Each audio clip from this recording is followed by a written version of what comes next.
ஒரு வீட்டில் வீட்டு உரிமையாளரும் அவருக்கு துணையாக ஒரு சமையல்காரரும் இருந்தார். ஒரு நாள் வீட்டுக்காரர் கொக்கு ஒன்றை வாங்கி வந்து சமையல்காரரிடம் கொடுத்து கொக்கை குழம்பு வைக்குமாறு சொன்னார். சமையல்காரர் குழம்பு வைத்ததும் குழம்பையும் சிறு அளவு கறியையும் சுவை பார்க்கலாம் என்று கால் துண்டு ஒன்றை முழுவதும் சாப்பிட்டு விட்டார். பின்பு சோறு பரிமாறப்பட்டது. வீட்டுக்காரர் சாப்பிட ஆரம்பித்தார்.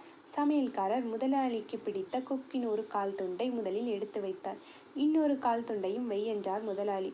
கொக்கிற்கு ஒரு காலுதானுங்க முதலாளி என்றார் சமையல்காரர். கொக்கிற்கு இரு கால்கள் இருக்குமே என்றார் முதலாளி. இல்லைங்க, ஒரு காலுதானுங்க என்றார் சமையல்காரர். முதலாளி எவ்வளவு சொல்லி பார்த்தும் சமையல்காரர் ஒப்புக்கொள்ளவில்லை. முதலாளி சாப்பிட்டு முடித்ததும் சமையல்காரரை வயல்வெளிக்கு கொக்கு காட்ட அழைத்து சென்றார். வயலில் ஒரு கொக்கு ஒரு காலை மடக்கி கொண்டு ஒற்றை காலிடம் நின்று கொண்டிருந்ததை பார்த்த சமையல்காரன், பாருங்க முதலாளி, கொக்கிற்கு ஒற்றை கால்தான் என்று முதலாளியிடம் காட்டினார். உடனே முதலாளி தன்னுடைய இரு கைகளையும் தட்டினார். சப்தம் கேட்டு கொக்கு தனது இரு கால்களையும் மடக்கி கொண்டு பறக்க ஆரம்பித்தது. பார், கொக்கிற்கு இரு கால்கள் என்று சமையல்காரிடம் காட்டினான் முதலாளி. இப்போ நீங்க கை தட்டுறதுக்கு பதிலாக சாப்பிட ஆரம்பிக்கும் போதே கை தட்டியிருந்தா கொக்கிற்கு இரு கால்களும் வந்திருக்குமே என்றார் சமையல்காரர். முதலாளி கொஞ்சம் யோசித்து விட்டு ஆமாம் என்று கூறினார்.